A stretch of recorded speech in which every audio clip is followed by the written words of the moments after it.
I want to talk about Boba Fett's armor. And no, I don't mean the fact that he went looking for his armor in the Sarlacc pit, even though he escaped the Sarlacc pit using his armor and in his armor, and he should know that therefore the armor is not back down in the Sarlacc pit.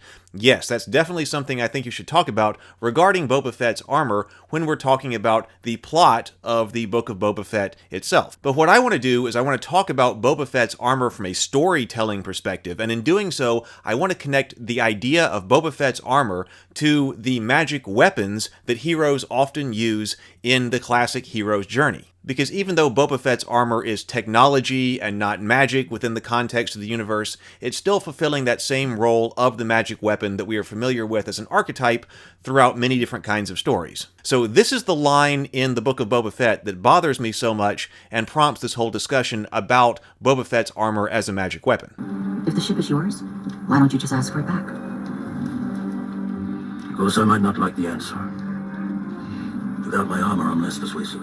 So within that context, what we're talking about is the association between Boba Fett and his armor. And in that scene, Boba Fett is a bit low, saying that if he goes in to the palace and talks to Bib Fortuna and says, I want like my ship back, he's probably going to reject him and he won't like that, and he's not as persuasive without his armor on.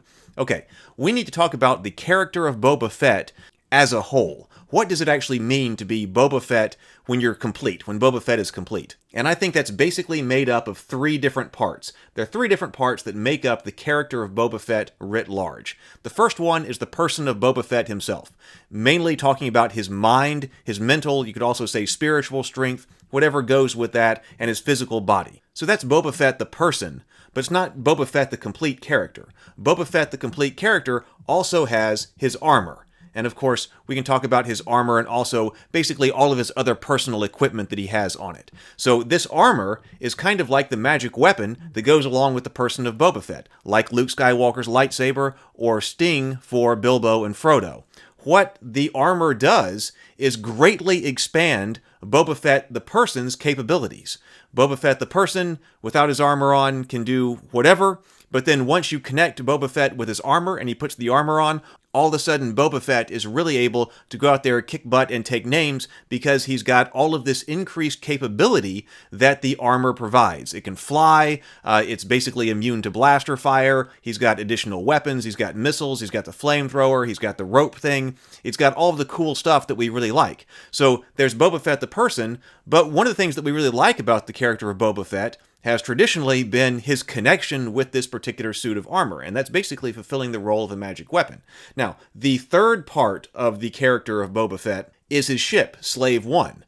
So we've got these three parts, and the ship also greatly expands Boba Fett's capabilities. It can travel through space, it can take him to, across the planetscape, of course, but then go to entirely different planets and zoom across the entire galaxy. And of course, it's also probably got a lot more gear in it and has all kinds of special equipment that also greatly enhance Boba Fett's capabilities. So when you're thinking about the character of Boba Fett writ large, you're connecting the person of Boba Fett with two items that fulfill the role of magic weapons in traditional storytelling. His armor and everything that goes along with that, and then Slave One, his ship and everything that goes along with that. So what's the purpose of giving a hero magic weapons? Because in one sense it seems this person is already a hero, they can do all kinds of things on their own. Is it really fair that they also have a neat magic weapon that does all of these other wondrous things?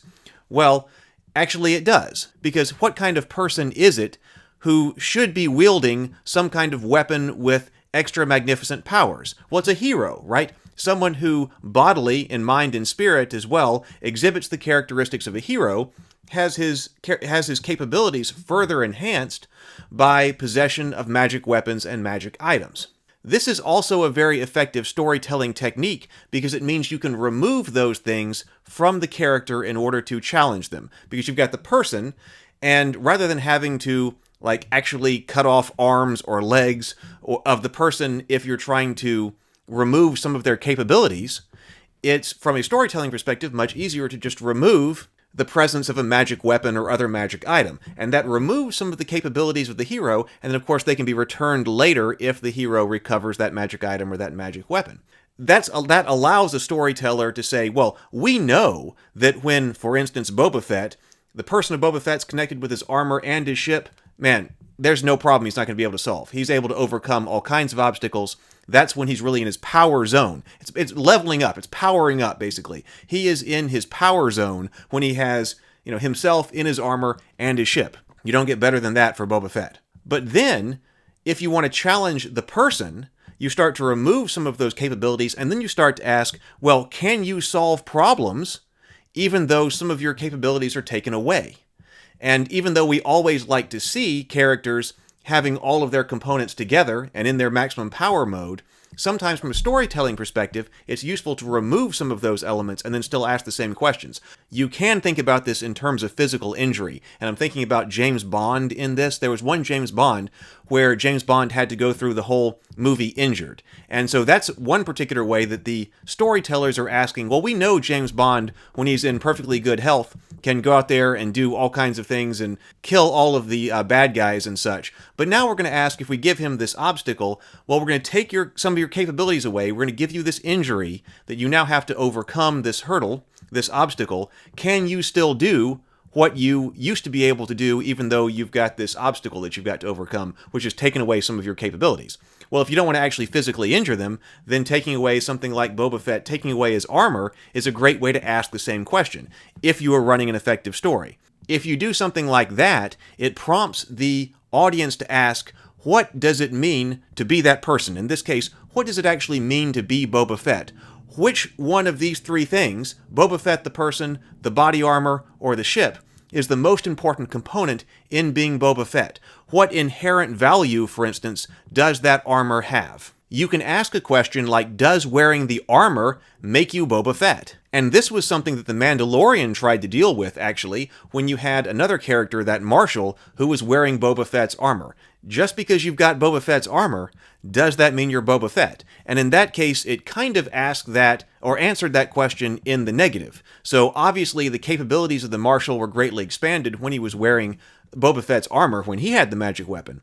But that alone did not make him Boba Fett. And then likewise, you can ask the reverse question and say, can Boba Fett still be Boba Fett without his armor? And it sounded like, in that scene, Boba Fett was saying that he did not think so. He didn't think that Boba Fett could be Boba Fett without his armor. In his mind in that moment, it sounded like he was very much connecting that his essence as a person and a hero in the story is very much connected to the possession of that item, that magic item, his armor. I can't be Boba Fett without my armor. Now, in that scene, I kind of wanted him to say exactly the opposite. And in fact, I was kind of expecting that too. Because you'd think, what's most important about being Boba Fett to Boba Fett? You would think that it's his person, his mind, his spirit, all of that goes into being whatever it is that Boba Fett is.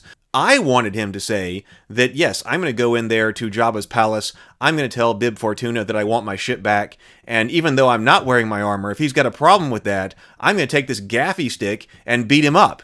And I'm still going to be Boba Fett, and nobody's going to mess with me even if I don't have my magic weapon, my armor. That's what we kind of wanted him to say. But on the other hand, there is this particular story arc that could be told of a hero who loses their magic weapon, and then they have this self-identification issue because they so strongly connect themselves with this item. What you have to do is you have to rebuild the character's confidence, and you've got to give them different obstacles that they can overcome, even though their capabilities are not as much as they would be if they had the magic weapon.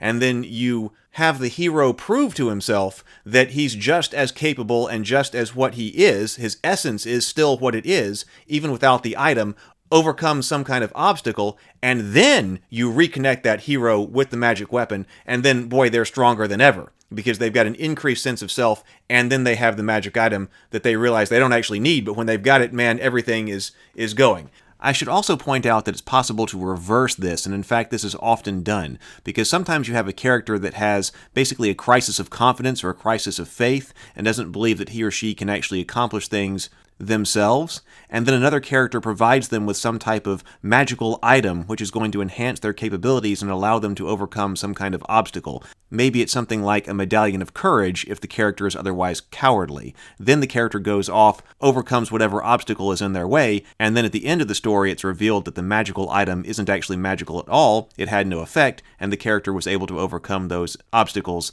themselves. That's an inversion of the magic item archetype, but also has to do with the themes of self-realization and the recognition of internal strength within the person. And so that's what could have happened with Boba Fett. We didn't want Boba Fett to say something like that and have this overly strong connection between himself and his armor, but it was there. And since it was there, you were expecting him to go on this character arc where he's got to prove to himself that he can still be Boba Fett even though he doesn't get his armor. And then in the end, you do give him back his armor, and then that's how he's going to be able to overcome the big bad guy. You give him back his armor, and you give him back his ship, and then whoa, whoever it is that has been in Boba Fett's way after that is surely in trouble now, because Boba Fett is now at maximum power, and he's coming to take names. But of course, the Book of Boba Fett show didn't actually take advantage of those story arcs. It gave us the weak Boba Fett with that over-identification of himself in the armor, but then it never gave us a satisfying arc for Boba Fett to figure out how to really be himself, even though he doesn't have the magic armor. Then you give him the armor and the ship back and take off.